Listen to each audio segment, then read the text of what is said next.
I never imagined that selling my own house would feel like trying to break out of a high-security prison until Karen got involved.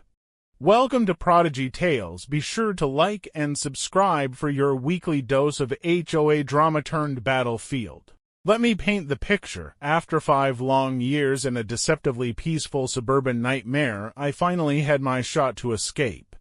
A better job across the state, great schools for my kid, and most importantly freedom from the passive-aggressive HOA newsletters, complete with smiley face fines.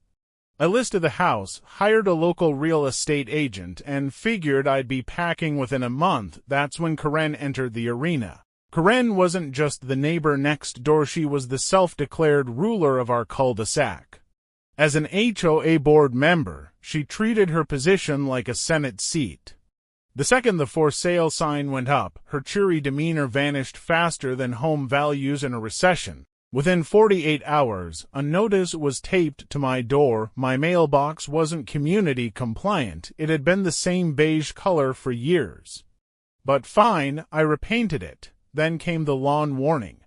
Then the illegal porch light. Every week, a new complaint, each one needing resolution before the HOA would approve my home for sale. And of course, the board only met once a month. Pure coincidence, right? Sure, if you believe in unicorns. Our first home showing, an absolute disaster. Karen conveniently held a yard sale right next door. Out came tables of creepy dolls, chipped plates, and cat figurines that looked haunted. She blasted 80s country music like it was psychological warfare. The couple touring my home didn't even make it past the hallway.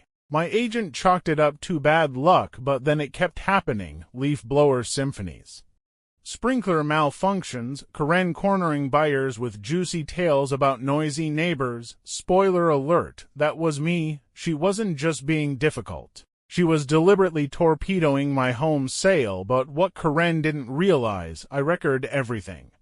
Between my Ring cameras and porch cam, I had a growing library of her antics. Everything from the obnoxious garage sale to her telling buyers there were mold issues the seller wasn't disclosing. There weren't. I took it all to the HOA board. Their response? A polite shrug.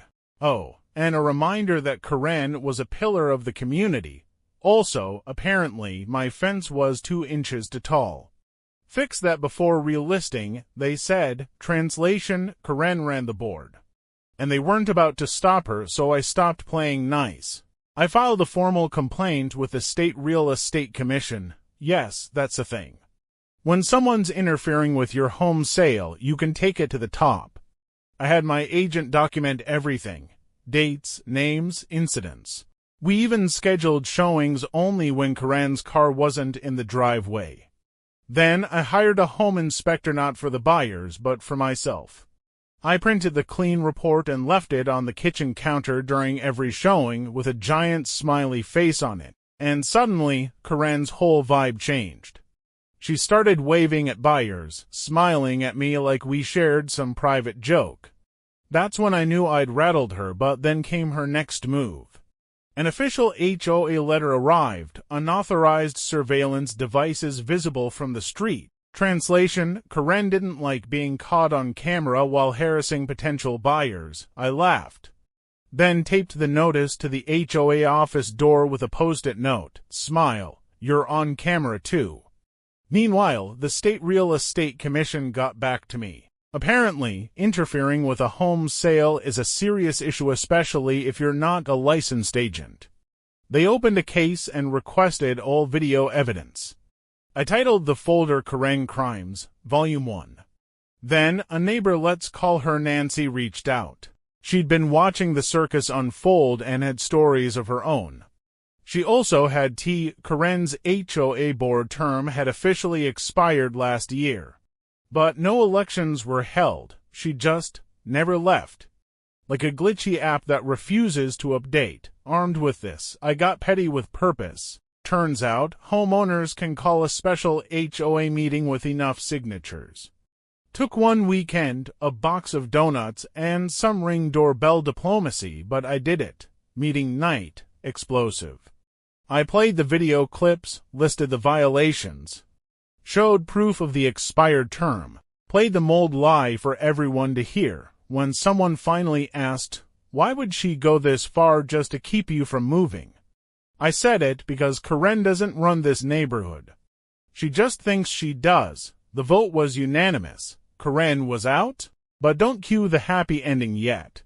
2 days later, I got hit with a zoning complaint. Illegal rental activity suspected at your address. According to someone Karen, I was running an Airbnb. I wasn't. But it delayed my closing by a week while the city confirmed I wasn't hosting ghost tourists. At that point, I realized Karen didn't want to win, she just wanted to waste my time, but she made a fatal mistake. Nancy came through again, this time with proof Karen had illegally built an enclosed patio on HOA protected land, no permits, 5 feet into the green belt. One anonymous call to code enforcement later, and boom. 2 weeks later, Karen got her own notice duct taped to her door.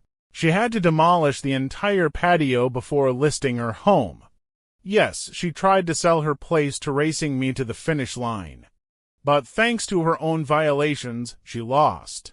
I sold my house at full asking price to a lovely couple who walked in fully informed, clean inspection folder in hand and zero illusions about Karen's legacy. As I packed up on moving day, I took one last glance at Karen's yard. She was there, hammer in hand, dismantling her illegal wine patio like it was a public funeral. No eye contact, no words, just silence. Honestly, it was the most peaceful moment she'd ever given me. The end. Don't forget to like, subscribe, and drop a comment. Did Karen get what she deserved?